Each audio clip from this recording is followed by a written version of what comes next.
Welcome to Wizard Team, a Black magical podcast for Black magical stories.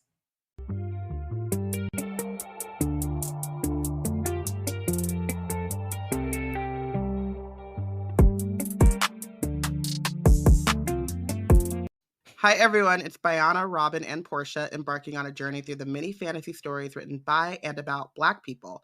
Today we're covering That Time I Got Drunk and Saved a Demon by Kimberly Lemmings. Isn't that the darnest thing? We just happen to just run and get drunk and then save a demon. It just happens to happen. This happens. I did not finish the summary, but I'm assuming we could just read the summary? Yeah. Okay. So basically every 15 years, the Valsaw Gate weakens, and the goddess Maiva calls 4 chosen heroes to fight back the demons to close the gate. And then the main character, Cinnamon Hot Pepper, at the start of the story is partying, drunk, because she was not chosen. So she's like, cool, it's time to turn up. Me and the homies turning up. She's a spice trader. She and her family are spice traders. They grow spices and then trade them, sell them and stuff. They're all named after spices. Her name is Cinnamon, and she has a cinnamon tree farm, forest. Right? Farm, yeah, like an orchard, basically. So, yeah. I feel like her brother, aren't they like cumin and something? It's like paprika and Mr. Pepper, Mrs. Salt, Dr. Right, from Blue's Clues. Yeah. Paprika, and then her. Now I have Mr. Pepper and Mr. Salt in my head. Sorry. I know. No, but her all of their names start with a C because they're Black. That's not why, but that's a very that is the thing that the black thing. I'm saying the Blacks we do that the Blacks do. Cumin and Culpepper. That's not right. Culpepper is not even a. It's not even a. It's not even a spice. My siblings, Cherry. Oh yeah, Cherry is one of them. Cherry is short for something, which I guess like maybe a cherry tree. I could see because like they're not, they grow. Chili is the brother. Chili, okay. Yes. No, cumin, chili, cinnamon, and cherry. Yes, and then Cinnamon is our main character. Yeah. So basically, she gets sent. Her friend sends her home because again she is wasted, and she's like on her way home. She sort of gets mugged, but not really, because she recognizes the mugger and ends up chasing them through the forest.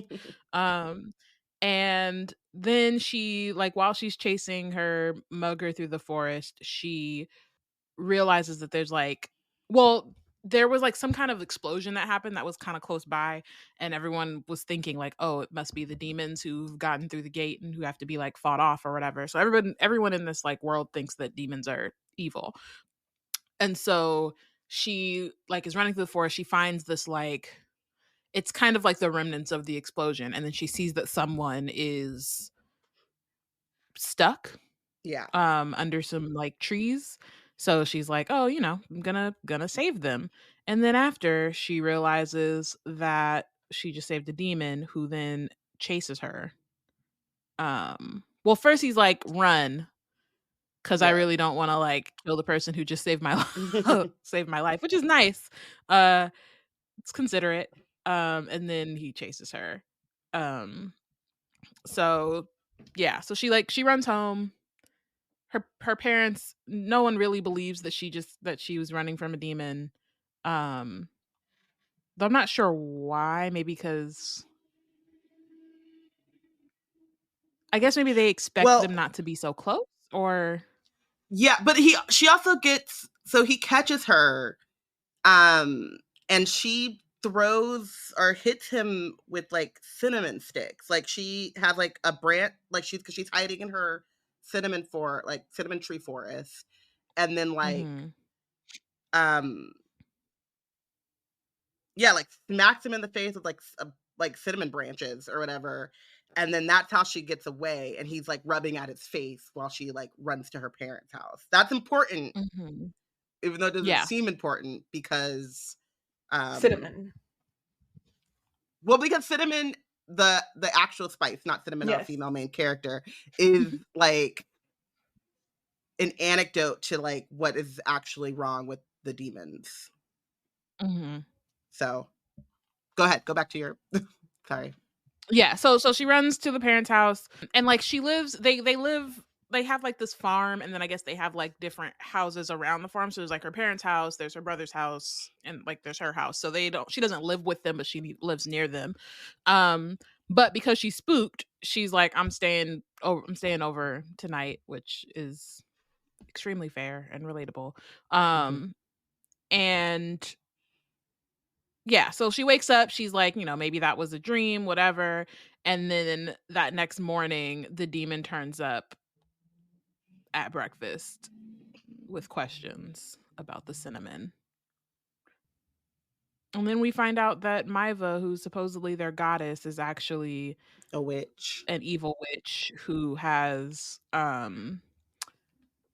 basically tricked humans into worshiping her, and also like is kind like has imprisoned all of the demons. So like she's basically made it so that like, oh, all the demons, or I guess it's like this propaganda that all the demons are evil. She uses this magic to make them kind of like turn like wild and like evil. But the cinnamon is like an antidote to that and lets them kind of come back to their right logical right minds. Yeah. Yeah. And she's like, so there's like the gate that we mentioned that Malva put up to like separate the demons and the humans. And she's actually like using that power. Like there's like power that is like helping her. Yeah. Which is another part of this. Also, the demon in question, I don't know if we want to get there. Oh, go ahead. Okay, so like when Cinnamon wakes up, the demon who has followed her and has been kind of like rescued from this spell that like makes him a mindless monster. His name is Fallon, actually, and he's a dragon, which is important because it's one of the reasons that I got us to talk about this book. This is my pick. Finally, I'm not scared. I mean, I meant to say like, guess whose pick this was. But so basically he kind of like explains to her about the situation. There's like a number of chalices across the land that if they're destroyed will destroy Maiva and free all the demons. She believes this pretty easily. Which we'll get into why, and I think it makes sense given the like kind of story that it is. And but he also they go like, to the first, tricks her or like threatens her family for her to come with him to destroy these temples. So it's like kind of a deal, but kind of not. Yeah. So he says like, her family would be safe if she helps him do this. And I don't know if I think she believes like, oh, my family will be safe from him, Fallon, the dragon, the demon. But he, I think, means from like Malva. But there's like he plays on her being scared of him to help him. And then we go on a road trip. And he calls her Rabbit. Yeah. Yeah. It's funny because she ends up on a quest, which is the thing she's celebrating not having to do at the very beginning of the story. So it's just like the irony is like, like I love in her characterization how much she's just like, I solidly do not want to do anything that people are praising. I just want to keep doing what I'm doing and have a good day. And then she gets looped into actually having to be like on the like she's like, I was partying doing my big one on not having to go nowhere, and look at me, egg on my face. And we also need to like mention too, like beyond Fallon and Mulva, the names in this book are amazing because her best friend is named Bree, and she is a cheesemaker. And Cinnamon Hot Pepper is a spice trader. Mm-hmm. It's very important. Yeah, so they are going on this journey. Also, I think it's really funny because like when they set out, he's making fun of her because she's like brought all these spices. He's like, what are you doing? And she is like not trying to live rough. She's like, I mean, we need to cook. To cook, you need spices. Like, she is not sorry.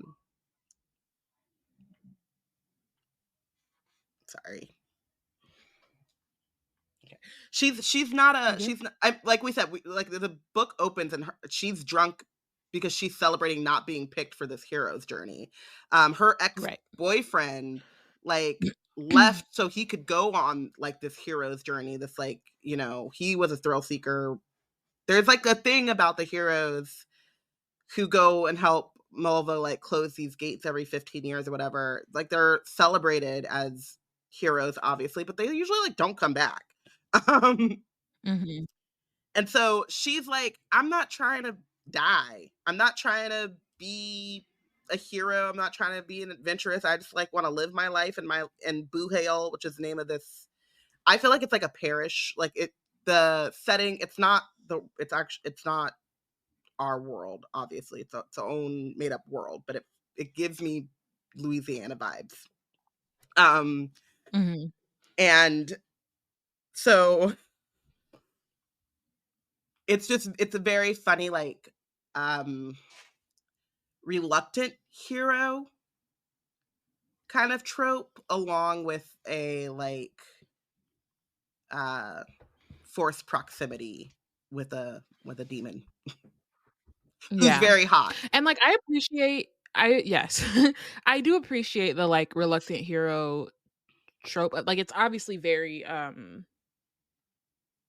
classic for the genre, but also at the same time it's kind of like she's like I liked the beginning because it was like, oh, she's just like this regular person behind the like chosen one, you know, not behind them, but like it's like you usually would follow the chosen ones going to stop or seal the Volsaw gate or whatever. But in this case, it's someone else who's like going on a completely different and like parallel story. Like the stories do, and they eventually kind of overlap. But it's just an interesting setup of her. It's not like I'm just minding my business and then this thing comes and I don't want to do it. It's like, no, I like don't want to do any of this before that even. You know what I mean? It's an established thing that she's not interested in those kinds of adventures before one then presents itself to her. And it's funny because it's also like she's like you were saying, she in any other story she'd be a background character. Like we wouldn't even hear about what was going on with her in any other story because she would have been, oh, you know, their heroes are off on the thing and she's back home. So like it would have been, and part of me kind of was interested, like if like what if we were like living in her life like without there being a quest in it, like what that kind of story would have been, if it would have been like even she didn't have to embark on a hero's journey, she just remained a background character, but that somehow also was interconnected with the people coming, the people with the quest, like how that would like shake up together. And I don't know how that would happen, you know, you gotta make there are so it's a series where it like follows different demons, and I think the next one is actually Bree's story, her friend Bree. I think it's like the time I got drunk and yeeted a love potion at a werewolf, which is the first one that I read. I enjoyed it. And so Cinnamon does show up, and there are also like a couple of times, and like there's a little mini Halloween novella. I think it's called like Bump and Boo Hail. And she is just living her life. Like it's the same thing. She's dealing with the demons being integrated into the society, I guess. But like after her adventure is over, she goes back to selling spices and reading and having fun. Those are the stories I like to hear. Like in a series, like I want to hear how your regular life goes after the crazy. Like if we didn't get in, if you're gonna do cozy, do a cozy that way, where I can just like, we're not And we get heroes to check in quest. on her No. a few times, and her she gets well, we'll get there. I don't want to go because I want people to like read or hear us talk about it, but there's more excitement in her life, but it is very much still, she goes back to her town, sells her spices and Calls it a day. other things. Yeah, other things. I mean, so that's the thing, like going into the genre, like it's very much like it is a like fantasy story, but it's primarily a romance. And I think what was interesting to me, I guess, is like, you know, obviously romantic fantasy and fantasy romance and romantasy, all that stuff is like very popular now. But I did feel like reading this, it was very unique in the sense that she does go on like a hero's journey. And the stakes are technically high, but they also don't feel that way at the same time. Yeah. Well, and I think part of it is because it's like it's the driving part, like it is in some ways like the driving part of the story, but at the same time, like the main part of the story is her romance with the demon. Yeah, and I think there's also this like knowing, like the thing I really appreciate about Kimberly Lemmings' writing, especially in in this series, is there is this like very self-aware tone of this is ridiculous. And fun, and like it doesn't at all take away from the story and the plot, and like even the world building I think is pretty good for it to not be the center of the story. But there is a humor that is laced through all of this that is, I think, an absurdity. Like even when there's like a moment when, or pretty early on, when Fallon the demon is like thinking that he's rescuing Cinnamon from these like guys, these like people bullying her, you know, whatever. And she's like, you can't just go around killing people, like not over a little disagreement. And he's like, why not? Like, and so then they have this like kind of argument, and she like gets him to promise not to kill, I think. I can't remember exactly if it's like, you know, unless you have to, or if it's just like don't kill anyone. I think it's just promise don't kill any humans. Okay. Initially.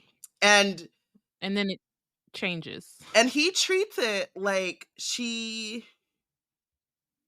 asked him to like wear white after Labor Day. Like it's just an inconvenient dumb thing that he's doing to appease her. But every time he is in like gets into a situation, he's like, oh, I promised this girl I wouldn't kill a human, but like, God, I really want to kill this human because it's just easier. Yeah, it's faster. Like, it'd be so much easier just to you know. And the way it's written, it's pretty funny because like he is a demon, and it would be quick for him to just like get him out. And sometimes he's not wrong. Sometimes sometimes the person he spares ends up being a problem later, and you're like, she probably should have killed him. Yeah. Right. And there's even a moment where like I think they're like, I guess there's some bandits or whatever, but they also happen to be rapists, and so she's like, go right ahead. Yeah. She's like, don't worry about that. Forget about that. Do what you gotta do. Yeah. It doesn't apply. This is the exception to the rule, okay? Right. Like she allows for some nuance, and he's like, say less. Yeah. Yeah. But it's yeah. So I just feel like it's an interesting kind of like approach to the genre, and in the world building. I think it only serves it, and I think it was interesting, like the way that it's approached is that Cinnamon doesn't know a lot about the outside world. Like, she's mostly just been in her like town. And so she's leaving and going, like, they end up going to the city and like all this stuff, and then she's kind of like realizing like kind of how corrupt this world is. And yeah, I like, it's just interesting because I'm like, as I was reading it, I could just I, in someone else's hands or like with a different mindset or like approach to it, it could be like a very high fantasy, like real, you know what I mean? Like that could have been expanded into 3, books, super angsty and whatever, but it's not. And I think also it's interesting what she chooses to like dwell on and what she chooses not to. Like there's a lot of just like, because it's a fast-paced book, so there's also a lot of just like acceptance of things very quickly in a way that I think makes sense for the story, because it's like we don't want to get through the back and forth of like, can't believe this and the boo. It's just like, okay, cool, new information, got it, good, let's move on with it. That I feel like works well. I think it's also too, it's pretty funny because there are moments where he's like making fun of the fact that she hasn't really been outside of her neighborhood, parish, her town. But he's been stuck behind a wall too. So there are moments when she's like explaining. So it's not like he is this worldly. I mean, he is like over 100 years old or something like that, like supernatural dragon. But there are moments in which each of them have kind of the upper hand, and it's not like one of them is like the all-knowing and then she's the chosen one thing. While at the same time, like Porshèa said, like in another book, she would just be like a side character, because there are also these like heroes that we hear about early on who have been called on this big journey, and they are treated like like the warriors, or they know everything, but they also don't know because this entity Mulva has tricked all of the humans, so they like really don't know what they're actually fighting against and stuff. So it's this fun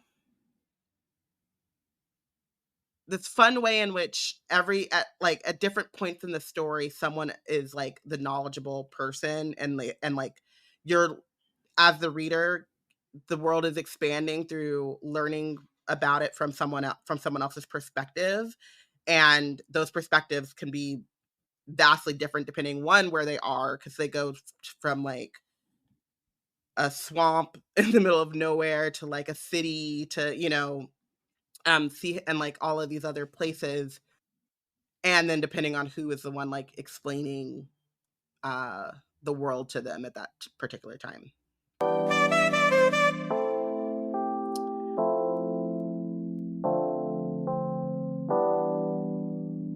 Wizard Team is part of the Black Nerds Create Collective, which provides content through the lens of critical and creative fandom.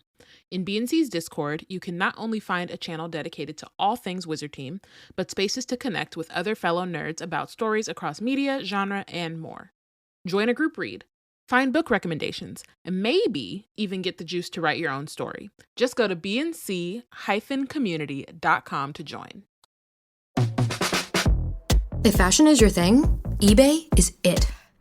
eBay's where I find all my favorites, from handbags to iconic streetwear, all authenticated. For real. This time, a little Supreme, some Gucci. I even have that vintage Prada on my watch list. That's why eBay's my go-to for all my go-tos. Yeah, eBay. The place for new, pre-loved, vintage, and rare fashion. eBay. Things people love. Here on Wizard Team, it's no surprise that we love books. We also love supporting the independent bookstores. With our bookshop affiliate link, you can not only get all the books on your TBR, but you can support indie bookstores and B&C at the same time. And if you're not sure what you want, that ain't no problem. Check out our The Plot Thickens list, full of recommendations from none other than Porshèa herself. Head to www.bookshop.org/shop/BlackNerdsCreate to treat your shelves. Treat your shelves! Oh, that's nice. That's clever. Oh my goodness. That's clever.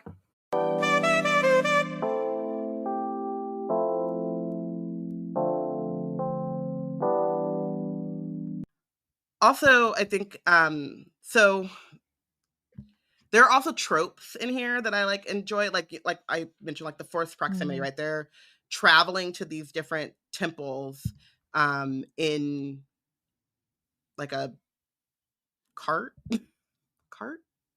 carriage, Yeah, wagon. Yeah. That like normally I guess like sends Cinnamon's brother, one of the brothers, Cumin, Culpepper, not Culpepper, girl, chili hot pepper. They use, because they're spice traders, right? So they'll use to like go and like trade in other towns or whatever. But then at certain times when they're like the first night, I believe, they like camp basically in the swamp. And then you get to see like Fallon making fun of her because she's not a camper. She's not like super excited about being the great outdoors. And then there is like I don't know if they call this one a demon, but there's like some entity that like kind of calls her into like the swamp and he has to save her. And then there's like it's not like there's only one bed, but it's like, I don't know. That's when like the romance kind of sparkles a little bit more, because he feels this protectiveness over her. And you know, she kind of cute, he kind of fine type of thing. And then there's also a moment. Is it when I feel like there's an only one bed situation again or something like that at like that's when they get to the city and they're at the inn. At the inn, right? But I can't remember if they actually end up using it or not. Like, and use it, like, if, because I feel like they kind of I think are like happens there where they have to, but something happens. I feel like something happens pretty quickly, so I'm not sure if they because they find another demon and they end up like saving him because there's like demon fighting. That's what happens. So they don't really use the she launches a rebellion, slave revolt. It's very Thor Ragnarok. We're revolting. The revolution, right? That too. And then they become pirates. They do become pirates briefly. Very briefly.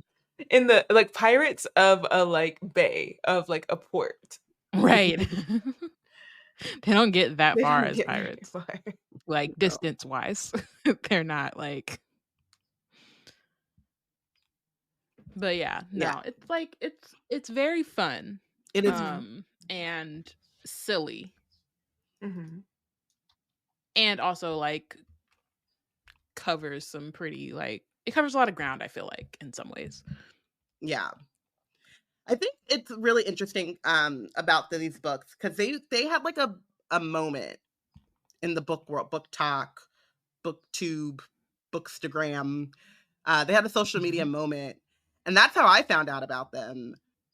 And I follow this one book talker who's all kind of about cozy fantasy, and it's pretty funny because there's like, it's a newer-ish subgenre. Not that like books haven't fallen into that category before, but just the category wasn't named before.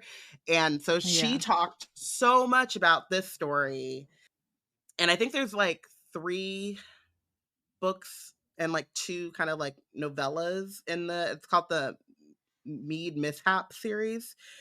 And that's so that's like how I found out about it. And I was like, it's funny because like I knew it was like more of a romance, but I wasn't expecting how dirty it got. Do you mean dirty or do you mean spicy? Smutty. Smutty.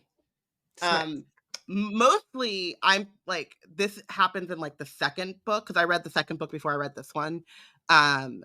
There's like a tentacle scene in that book, which kind of helped me when I ended up reading this one, because I was like more prepared.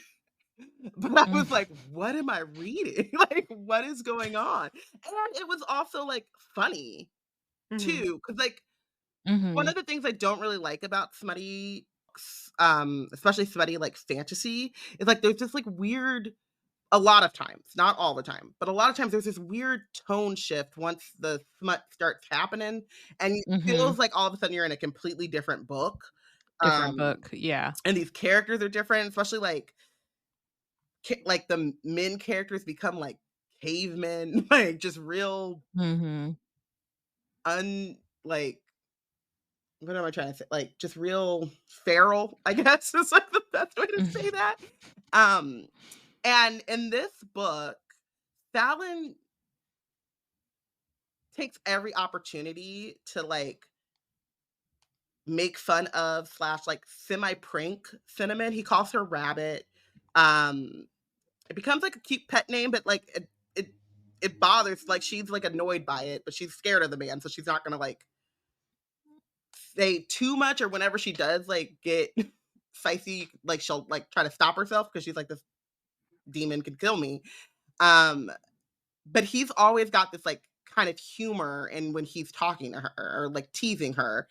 And when things get smutty, it like they keep that same tone.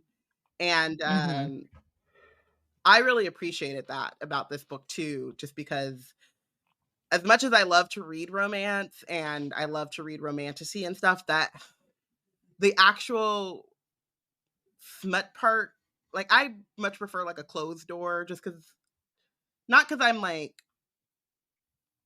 offended by it or anything like that. It's just like it always takes too long. It takes me out of the actual like fantasy-ness or like the quest or the story.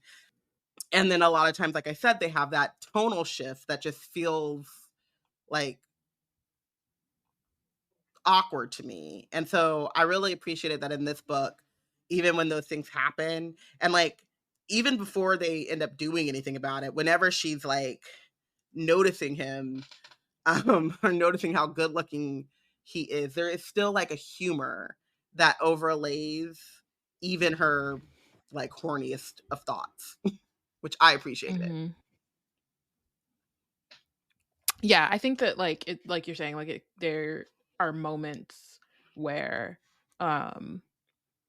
the smut can like overtake the characters themselves. So like it's great when the author can like strike that balance and like keeping them themselves while also, you know, because it feels weird sometimes you're reading it and you're just like, okay, but this doesn't feel like the character anymore. It just feels like I'm reading smut, and it's nothing inherently wrong with that. But if you're in like a larger story, you kind of want it to feel consistent and like it's like moving along. Yeah, I feel like that's the thing about there being this whole like subgenre / trope marketing ploy where people like really like they know that they are smut readers, and so they will be looking for like smutty titles, and then the people who are not so much smut readers are kind of like in this weird nexus space where they're like, do I want to pick this up because all the smutty girls like it and I'm not a smutty reader? And it like you have to figure out like how much is actually in the book, because it's like, I want the plot. I'm here for the plot. Right. And I think that's interesting. I think that with this entry in the series, at least, which is the only one I've read, it did feel like it was very much like it was just mostly the story, and it wasn't something that whenever I saw all the hype for it, it wasn't that I was concerned for it being like huge on smut, but I was like, the way that it was like in the same discussions, because I think like one of the genres here that's mentioned written is like monster romance, and at the same time that it was like having hype on like Book Talk or whatever, people were really hype about monster romances. It was like aliens and like minotaurs and like all these other monster kind of romances that were Orcs. going around. And I was like, where does this fit amongst that canon? Because I'm not too inspired to pick up something that's going down like a cow farm. It's this weird things going on at a certain part of that, and I don't actually care for it. It definitely straddles that line though, and the reason why I put monster romance in that genre is because after I read this, I was getting, like the AI recommendations of a lot of those books. And it was like, I actually don't. I follow someone else on Book Talk who reads insane romance books, or just the wild, there's one where she falls in love with a croc or something, but the croc is like a spirit. She just reads, you think Delia is a trash inspector? This woman has made a whole brand off of reading the bottom of the barrel stuff. And I traced back me being shown a lot of those recommendations to reading this book. Now you think it's a gateway title. It is a gateway title. And that's also strange because I'm like, it's not that. It's not that though. Yeah. Yeah. So there is something about the way in which it's marketed or something that does lend itself to that, but it doesn't. This book, I think this book is it's much more plot driven than just smuttiness. And I also think that Kimberly Lemmings is a really good writer to kind of balance all of those things without leaning too far into one or the other. Because so we were listing kind of genre, right? And so we said romance, monster romance, cozy fantasy, romantasy, and I was like comedy, maybe a rom comedy, because I think it's hilarious. And I feel like you finish this book and you're like, that's not it didn't change my life, or it didn't make me have a whole new respect for literature, or make me dive into a genre or something like that. But I had a good time. I had a fun time reading that. That was enjoyable. And I don't feel like I wasted any time. It was a quick read, right? You could knock it out in a day. And and have fun the whole time. And so there is real skill in being able to do that. And yeah, so I don't know. I feel like there's something special about these books too. I've reread them when I've had the I just need to read something, but and I'm a cozier kind of reader, or I just like fluff sometimes. She likes big fluff. She cannot lie. I do. I love big fluff, and I cannot lie. And I like quick reads. The 300-page book is that's my wheelhouse. That's my jam. So yeah, there's just she really hit it. She hit all the things with this book. To me. Yeah, I feel like it was I don't know. The thing for me is that I have not read some of the books that are the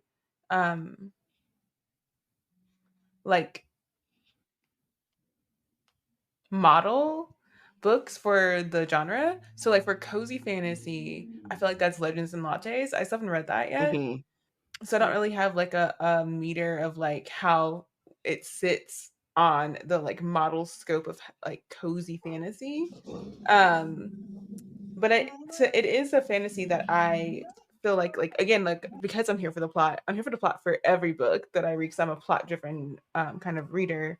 I feel like the fantasy components of it were not toned down in a way that it felt like it was just like cozy the whole time. Like I felt there was a definite amount of like bloodlust for the demon, and like just like there was action shots and like all kinds of like turmoil and all that kind of stuff that was happening that I like doesn't lend for me to like consider that quite cozy.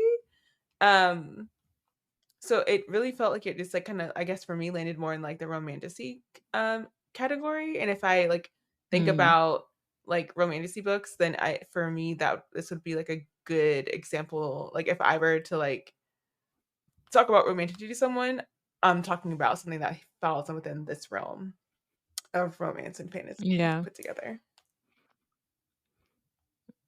Yeah, I feel like maybe it's the comedy part that makes it feel cozy in the sense of like because the stakes are high, but they don't feel like you're not stressed as you're reading it. You're still kind of like, okay, this is still fun, even though some wild shit is happening. So yeah, it's an interesting like thing to think about. I still feel like I'm not fully clear on what is considered romantasy versus other offshoots of fantasy. I think it really is, or like, I guess combinations of fantasy and romance. I think it's really based on I feel like it's what the not marketing always employee is. It's like, how well can we it's sell not you if always we the label you same. romantasy? Yeah. Mm-hmm. It's like an afterthought. It's not always the same, and it is not consistent. Mm-mm. It's like an afterthought. It And feels like for so some of the books, it's like you can tell probably the author wasn't writing it like, oh, I'm doing, because some, when you're writing, sometimes you're like, I want to do a gothic story. I want to do a dark academic story. I want to do like you know what kind of like ambiance and like aesthetic mood you're doing.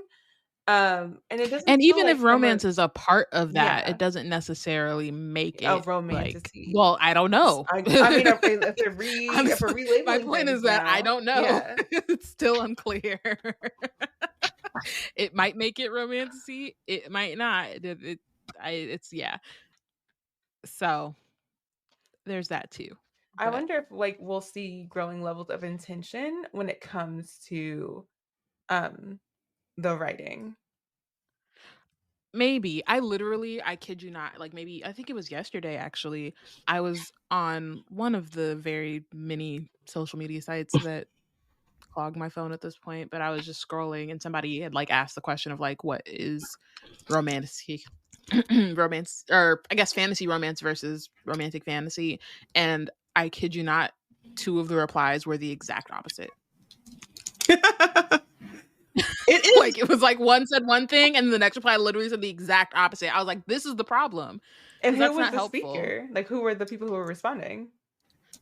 I don't know. It was just like random people on the internet. Wasn't really looking at I was just kind of like scrolling just to see if there was something there that would have been clear, but I was literally like, yeah, my understanding okay, of then. romantasy from my perspective is like a romance story set in a fantasy world where the fantasy elements are like background more, and like the main, like the A plot is the romance.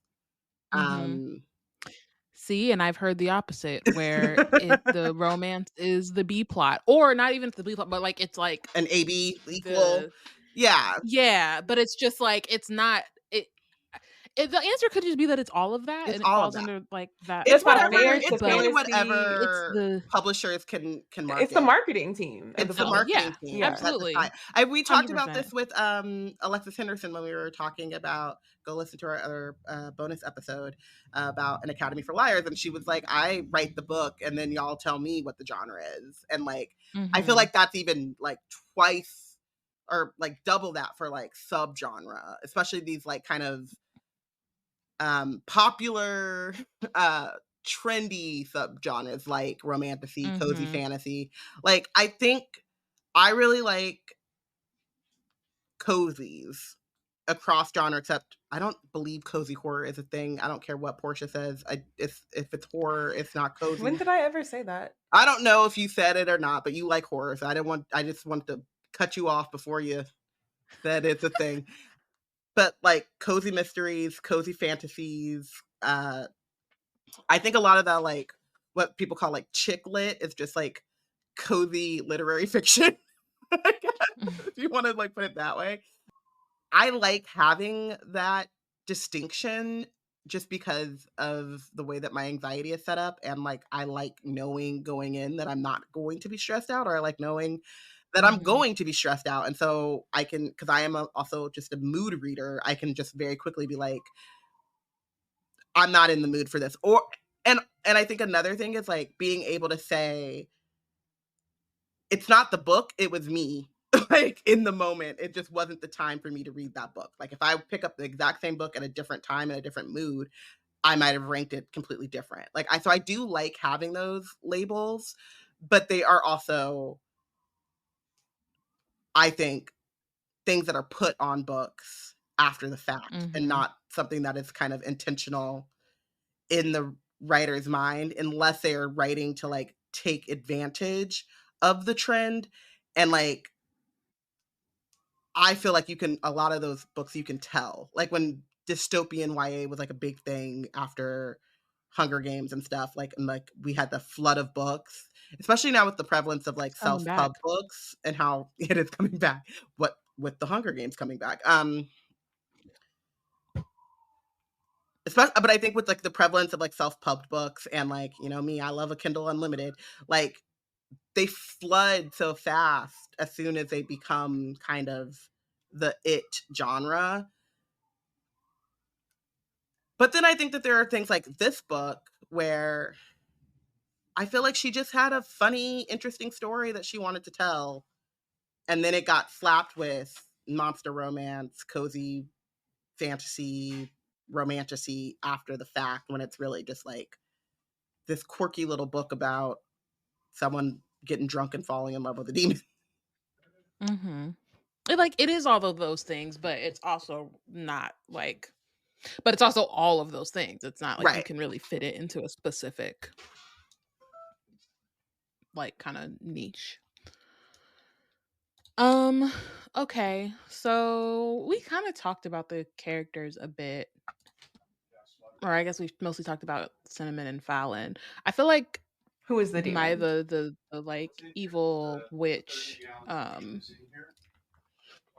was interesting. And again, it's one of those things that it's like that whole like situation of having to come to terms with the fact that like the god that you've been worshiping is actually not really that, is a huge thing that I was like, okay, we just going with it. Cool. Like, you know what I mean? I'm like, if I was reading a different book, that would have been like such a huge, like, that would have been like deep existential. That would have been the thing. And so I appreciate that it's just like immediately like, nah, she's evil. We got to get her out the paint. And that's how it just like moves. And it was like she's kind of like an infection is what it seemed like. Yeah. I like the sense of not only is she evil and you gotta like deal with her, like everything that you know about these like demons and that you're so, because like we meet Fallon for the first time, like Cinnamon is so terrified, like the whole family is like, they're like, oh, he is just mindlessly going to kill us. And then you find out like they have the whole like cultures and histories, and even when they're stuck behind the veil or gate or whatever, like their own things, and they're not.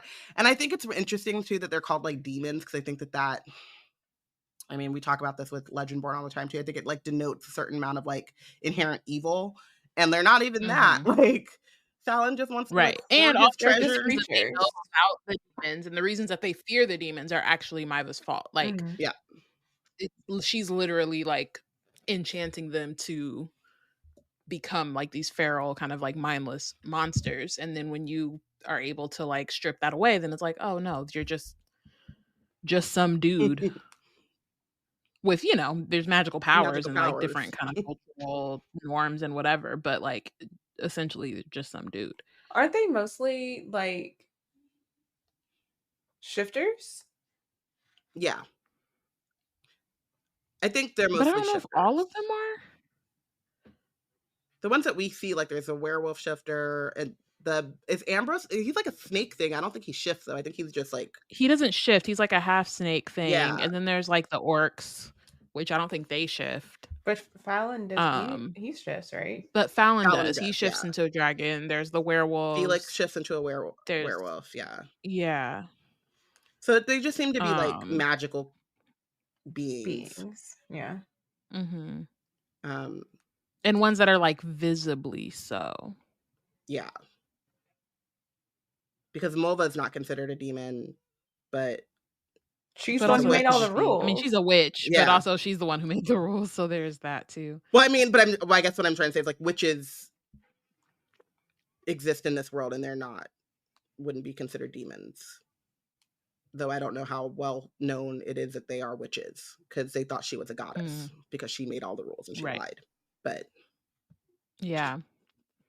I also loved like the little petty dramas that were also happening at the like while like what's her name? Was there Usha? I think. And her like the rival innkeeper, and how they were like going back and forth, and how that for a minute, like it was, you know, it part of the plot and important to the plot.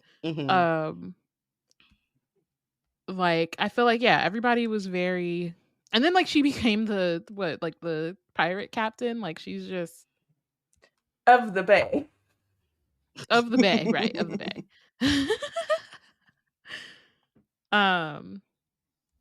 Yeah, I feel like all the characters were like fun and just kind of silly, and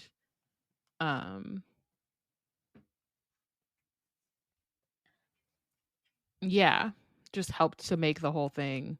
And like a lot of them were just like egging Cinnamon on with Fallon as well. Yeah. They're all just like, clearly y'all go together, so what's the problem here? I mean, there's like a moment when Felix is like, when I told you to stop his rampaging, I didn't know that you would like this is how you decided to stop it or whatever, after they had spent some time together. Just very funny egging, like teasing of them. I also enjoyed that, like, and I enjoy that about, like, this is the thing that I enjoy for every romance series that does it, is whenever they do introduce you to like future lead characters for the series, but they don't do it overhandedly, so you're like, oh, come on, like, all right, I guess I need to be ready for this person. Like, it's done subtly enough in here that you're like, any of these people could be a feature character in a series book, and you don't feel like you're spending too much time with one or the other to see where that goes. I mean, they are like, the next book I think is Felix and Bree. Yeah. And then Usha gets a book. But does she? Yeah. I haven't seen. I think it's that one. I think it's Usha, and then there's like another one which is like the time I got drunk, and I don't know if it's the time I got drunk, but like saved a human or something like that. So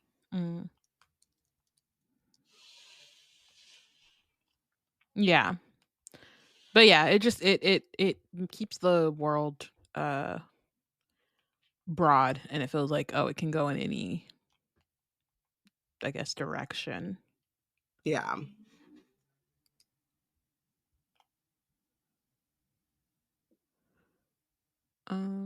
Cool. Do we have anything else we wanted to add? I just wanted to know from you guys, because this is definitely like my genre of book, or my like tone of book. I'm not like, you know, you guys all read fantasy, romantasy, whatever the heck else genre we threw out there. Like when you read it initially, like Bayana, you read it because we were going to do this bonus episode. Like, what was your like initial thoughts about this book and like also this kind of genre-y, this type of like book? Because it seems very, if not for Wizard Team, you would not have picked up this book. I was shocked that Porshèa had said she'd already read it. Not super shocked because Porshèa reads so much, but like it just doesn't seem like something that either one of you guys would pick up. So I was just wondering like your kind of like, if not doing it for an assignment. Yeah. I mean, I think that like I like after reading this one, I think I would read the other ones in the series. I don't know when, but I would. And I'm not even like, for me, it was more of the like, I get, you know, I think we all get caught up in that sometimes where things get really popular and then you're like, okay, I'm going to just let it. You're like, all right, I'm going to just let it be popular and like not really engage.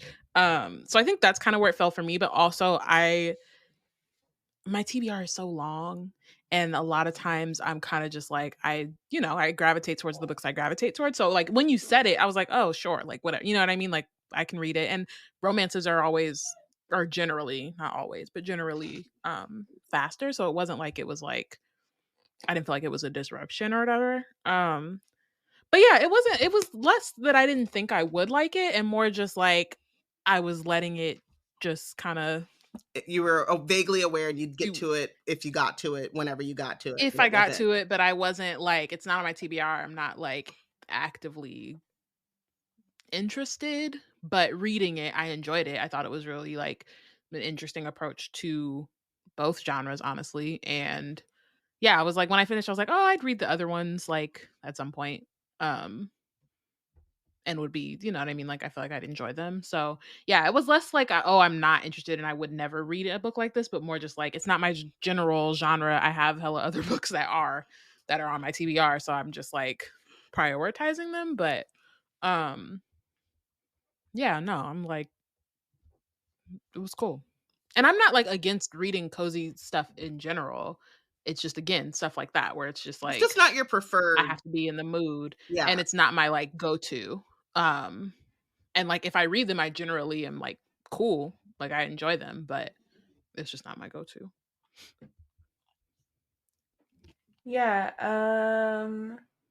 I feel like, so the reason why I had an advanced copy of the book, because it went from being self-published to being by a publisher, released by a publisher, Orbit. So I got a review copy and I was like, and an audiobook review copy. And I was like, well, I may as well pick this up whenever. So how my TBR tends to work is I have a bunch of books that are new releases that are its own kind of like my mental TBR. And then I have books that are just on my different TBRs that are my TBR. And what tends to happen is if I'm in a whatever mood, I just pick up whatever's next. In between the different lists, and just keep going with it.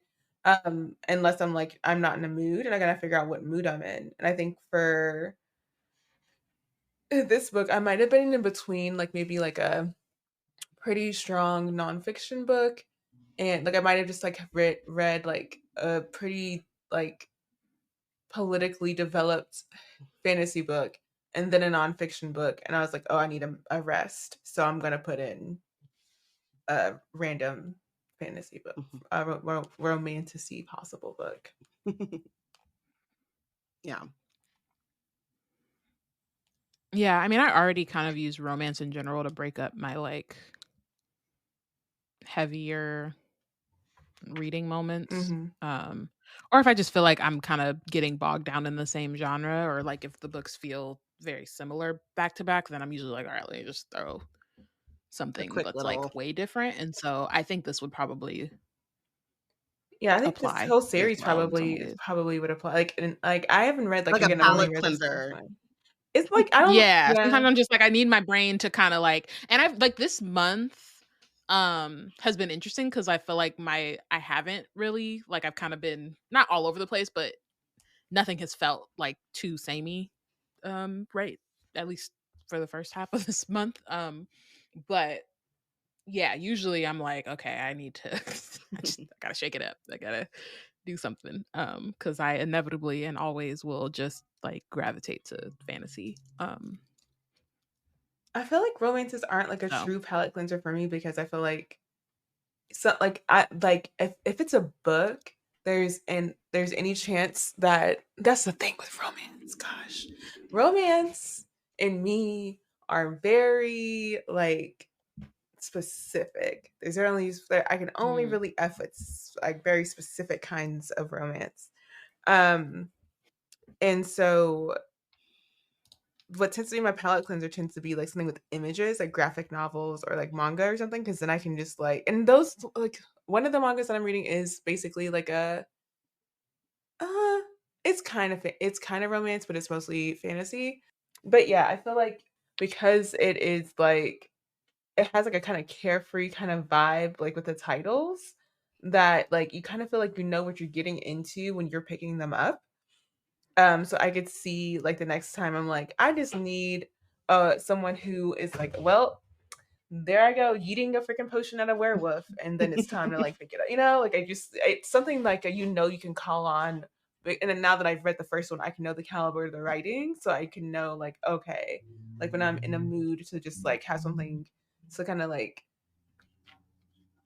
like I know that specific vibe of like levity, and I can just pick it up and take it. Yeah. I like that. Yeah, I mean, I was not, I think I saw the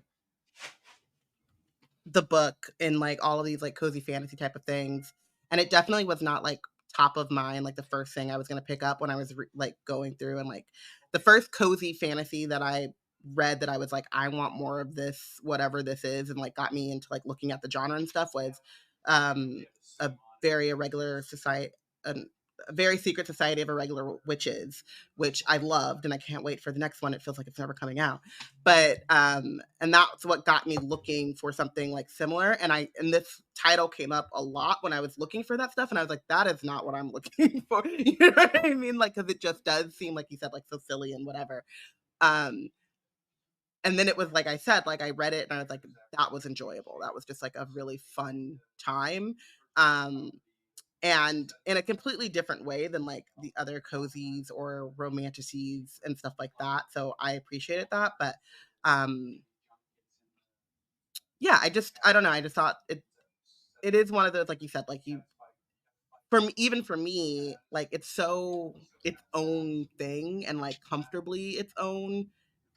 It's so quirky. It's like it's its own comfortable quirkiness that it is like a really fun, just kind of off the beaten path type of read. Yeah. I'm glad that we got to read something though that was fun and lighthearted, made you chuckle, made you giggle. There was fantasy. Nobody was scared. Nobody was worried about their lives. Nobody had trouble falling asleep. Well, Cinnamon that was. That can happen from time to time. And none of the readers that I wasn't, I was able to go to sleep. The readers, yes. Agreed. Sleep soundly. True. Mm-hmm. And I think we should do more of these. I will be on the lookout if you all know more of these. Because God knows the next book Porshèa's going to have us reading like Candyman or some shit. And I have not even pulled the dark ones, okay? They've all been light touch dark. They have not even been like the deep darkness that we could go, you know? Within These Wicked Walls broke me. What was the one? Which broke you? Within These Wicked Walls. When she said, Jane Eyre! Oh. It was nothing you gotta say. That was the darkest one? What did we do? I don't know if that was the darkest one. Academy for Liars is pretty dark. An Academy for Liars is dark, but it was like psychologically, like, I don't know. Yeah. Within These Wicked Walls, I just feel like I was bamboozled. I was hoodwinked. And I'm not saying it was like the dark. I think it might have been though. I don't. Yeah. Something about that tone, that gothic-y. I didn't like it. I didn't like it at all. I love gothic things.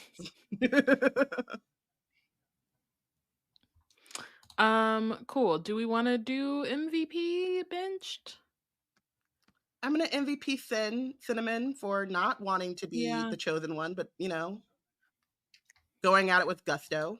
That's the way the cookies crumble Right. sometimes. Rising to the occasion when the occasion called for it. And then bench Maiva because, like, girl, why? I mean, I know why, power or whatever, but like, why? Yeah. Money, power, respect. Yeah.